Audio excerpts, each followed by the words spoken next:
Assalamualaikum warahmatullahi wabarakatuh. Kepada semua murid 3 Al-Farabi, Ustazah Azdah harap semua murid berada di dalam keadaan sihat walafiat dan masih bersemangat untuk belajar. Hari ini kita akan belajar pendidikan Islam bahagian ibadah, iaitu solat yang sempurna. Okey. Perkara yang membatalkan solat. Di dalam solat ada perkara-perkara yang menyebabkan solat kita terbatal, iaitu berulang-ulang menggerakkan anggota dengan sengaja 3 kali berturut-turut atau lebih. Apakah anggota tersebut? Anggota-anggota tersebut ialah anggota-anggota yang besar sahaja seperti kepala, badan, tangan dan kaki. Baik. Perkara yang membatalkan solat yang pertama ialah berkata-kata dengan sengaja. Contohnya, Ali sedang sembahyang, lepas tu dia bercakap-cakap dengan sengaja, maka solatnya batal. Yang kedua ialah meninggalkan rukun.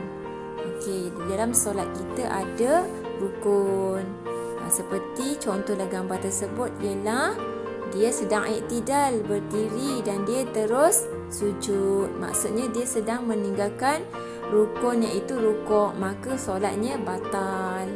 Baik, yang ketiga ialah terkena najis pada badan atau pakaian atau tempat solat. Dia sedang solat, maka sekiranya terkena najis pada badan dia ataupun pakaiannya ataupun tempat solatnya, maka batallah solatnya. Najis ni apa? Najis ni benda-benda yang kotor seperti tai kucing ke, air kencing dan sebagainya.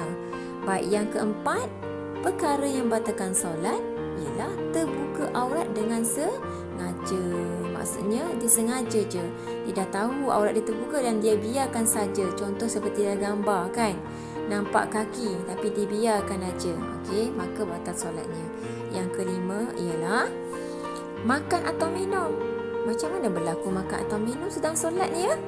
Maksudnya, contohnya dalam mulut dia ada sisa makanan yang terlekat di celah-celah gigi. Sedang sambil solat dia pun macam makan dia punya sisa yang terdapat di celah gigi dia tu, maka batallah solatnya.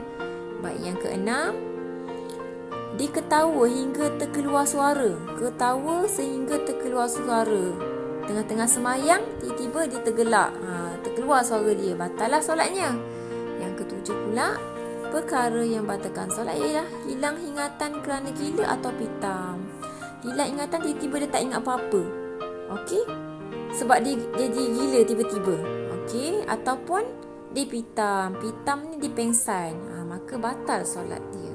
Okey, seterusnya yang ke-8 ialah berpaling dada dari arah kiblat. Maksudnya sedang solat tapi dia ada orang datang rumah dia, bunyi horn kereta, dia terus pusingkan badan dia sehingga berpaling daripada arah kiblat. Okey, solatnya batal juga ya. Okey, yang ke-9. Ni benda yang sama. Okey, yang ke-9. Perkara yang batalkan solat lagi ialah dia berubah niat, ubah waktu atau jenis solat. Contohnya, dia solat Zuhur tapi dia niatkan solat Asar. Okey, maka batallah solatnya. Baik, yang ke-10 ialah berhadas kecil atau besar. Okey, berhadas kecil tu contohnya buang air kecil, buang air besar. Termasuklah ni dia buang angin, kentut. Kalau berhadas besar contohnya keluar air mani, keluar darah haid dan sebagainya lah yang telah kita pelajari sebelum ni. Okey, maka batallah solatnya. Dan yang ke-11 ialah murtad. Apa itu murtad? Murtad ni orang yang keluar daripada agama Islam. Contoh tengah solat, tiba-tiba rasa macam Islam tak betul, nak masuk agama Hindu ke Buddha, maka dia telah murtad dan keluar daripada Islam, maka solatnya terbatal. Okey, Ustazah harap semua murid faham ke semua perkara-perkara yang membatalkan solat. Mari kita tengok latihan pada hari ini. Okey, Ustazah lupa, ada satu lagi soalan. Okey, Aina menjawab salam tetamu yang datang ke rumahnya semasa sedang solat asar. Sah atau batal? Aina sedang solat, tiba-tiba tetamu datang beri salam, dia menjawab Waalaikumsalam. Maka solatnya batal. Baik, seterusnya. Okey, muka surat 85 pada buku aktiviti, murid-murid boleh lihat. Tandakan pangkah pada perkara yang membatalkan solat. Tandakan betul pada perkara yang tidak membatalkan solat. Murid-murid dah belajar kan macam mana tadi semua perkara yang membatalkan solat. Baik, soalan nombor 6. Pilih dan tulis perkara yang membatalkan solat. Contoh nombor 1, najis ada pada pakaian, najis ada pada dinding. Yang mana membatalkan solat? Okey. Pakaian ataupun pada dinding. Yang kedua, terbuka aurat dan ditutup segera atau membuka aurat dengan sengaja. Mana perkara yang membatalkan solat? Yang ketiga, bercakap-cakap ketika solat, terbersing ketika solat. Adakah terbersing ketika solat itu batal? Okey, jawapannya ialah tidak. Menghadap kiblat, berpaling dada daripada kiblat. Murid boleh fikirkan. Terbatal wuduk, menelan air liur yang terdapat dalam mulut. Kalau telan air liur ketika solat batal tak? Okey, terbatal wuduk ni sama ada contohnya dia dah terkentut, batal ataupun tidak. Baik, seterusnya 87. Kenal pasti kemudian tulis perkara yang membatalkan solat. Murid-murid pilih dekat situ.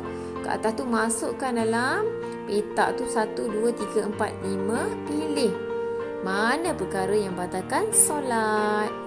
Okey, seterusnya sesuaikan. Okey, batal dengan tidak batal. Cari mana? Contohnya, Ahmad menelan sisa makanan yang dicelah-celah gigi. Batal ataupun tidak? Abu terkentut semasa sedang melakukan sujud. Telekung Aminah terbuka sehingga nampak aurat tetapi segera ditutupnya. Adakah batal? Amin was-was sama ada melakukan solat zuhur atau asar. Okey, yang tidak batal. Nabil memberi salam selepas membaca tahiyat akhir tanpa memalingkan mukanya ke kanan dan ke kiri. Okey, Nabil ni beri salam selepas baca tahiyat akhir. Okey, terus beri salam tanpa paling muka kanan dan kiri. Batal atau tidak batal?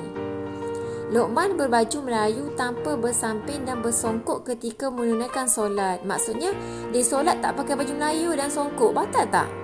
Okey, Nazri bergurau dengan kawannya semasa sedang solat Jumaat. Okey, batal atau tidak batal? Baju Syafiq terkena najis burung semasa sedang solat jalan masjid. Batal ataupun tidak batal? Murid padankan ya. Baik. Seterusnya, muka surat 89. Murid tulis batal atau tidak batal pada penyataan. Murid boleh baca 1, 2, 3, 4, 5, 6 dan 7. Boleh baca dengan bimbingan ibu bapa di rumah. Okey, itu sahaja daripada Ustazah Aziza hari ini. Ustazah harap semua murid 3 Al-Farabi faham dengan pembelajaran kita pada hari ini. Jumpa lagi insya-Allah. Assalamualaikum warahmatullahi wabarakatuh.